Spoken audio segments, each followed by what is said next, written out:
मेरा नाम प्रोफेसर अफशीन सिद्दीकी है।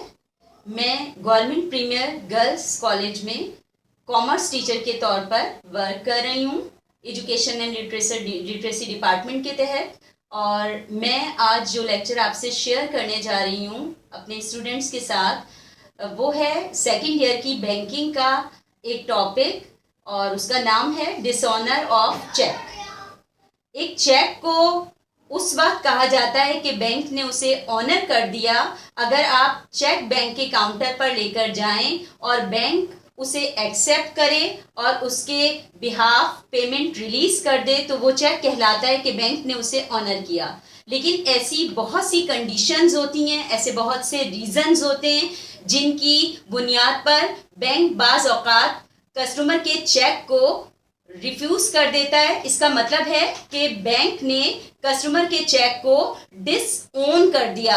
ऐसा चेक डिसऑनर चेक कहलाता है। मैं यहाँ आपसे वो चंद रीजंस डिस्कस करूंगी। There are lots of reasons, लेकिन मैं उनमें से आज सिर्फ 10 रीजंस आपके साथ शेयर करूंगी या डिस्कस करूंगी कि वो रीजंस जिनकी बिना पर बैंक चेक को डिसऑनर करता है। नंबर 1 रीजन है इनसफिशिएंट बैलेंस।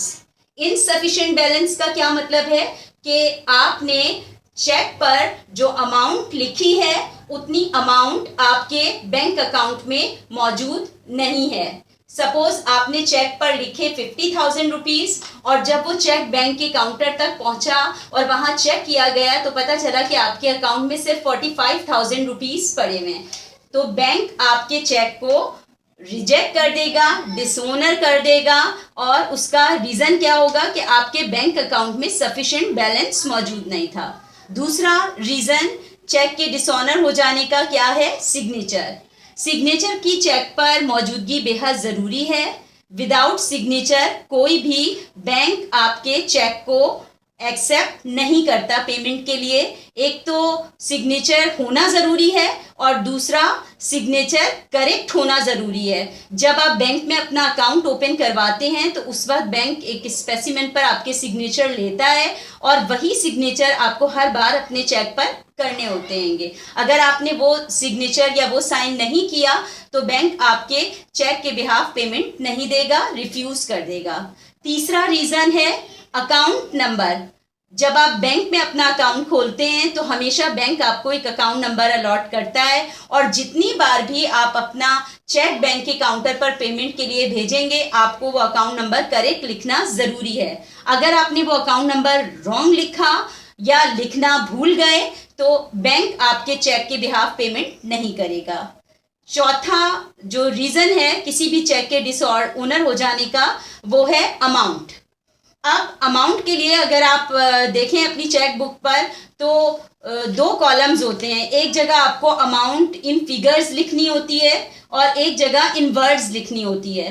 तो पहली मिस्टेक ये आपने कर दी कि इन फिगर्स आप अमाउंट लिखना भूल गए, सिर्फ इन वर्ड्स लिख दिया, तो भी बैंक रिफ्यूज कर देगा। और दूसरा रीजन ये हो सकता है कि आपने इन फिगर अमाउंट कुछ और लिखी और इन वर्ड्स अमाउंट कुछ और लिखी। इन दोनों सूरतों में बैंक आपके चेक को डिसओन कर देगा। पांचवा रीजन है ओवर राइटिंग। आपके चेक पर अगर ओवर राइटिंग हुई है किसी भी तरह की तो बैंक आपके चेक को एक्सेप्ट नहीं करेगा। ओवर राइटिंग से चेक लिखते वक्त गुरेज करना जरूरी है। नंबर 6 नेम ऑफ द पेई। चेक के ऊपर पेई यानी वो शख्स जो कि बैंक से चेक रिसीव करके बिहाफ पेमेंट रिसीव कर रहा है, उसका नेम क्लियर मेंशन होना जरूरी है। अगर पेई का नाम मेंशन नहीं है तो बैंक चेक को रिफ्यूज कर देगा पेमेंट के लिए। फिर नंबर 7 पर आ जाइए, ऑल्ट्रेशन। ऑल्ट्रेशन का मतलब है चेंजेस करना।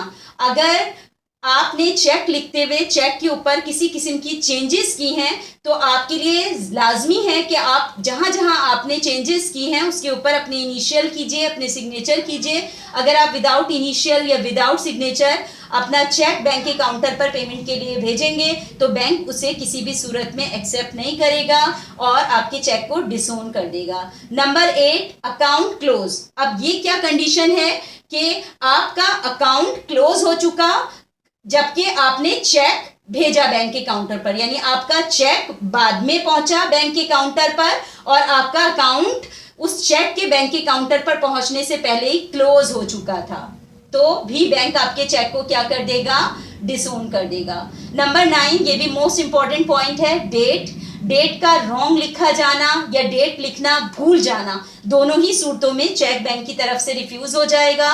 Number 10, death of account holder, अगर बैंक की नॉलेज में ये बात आ गई है कि उसके कस्टमर या उसके अकाउंट होल्डर की डेथ वाकई हो चुकी है, तो भी बैंक अकाउंट को, उस चेक को, जो भी अकाउंट होल्डर का चेक है उसके काउंटर पर अगर पहुंचा है तो वो उसको डिसओन कर देगा।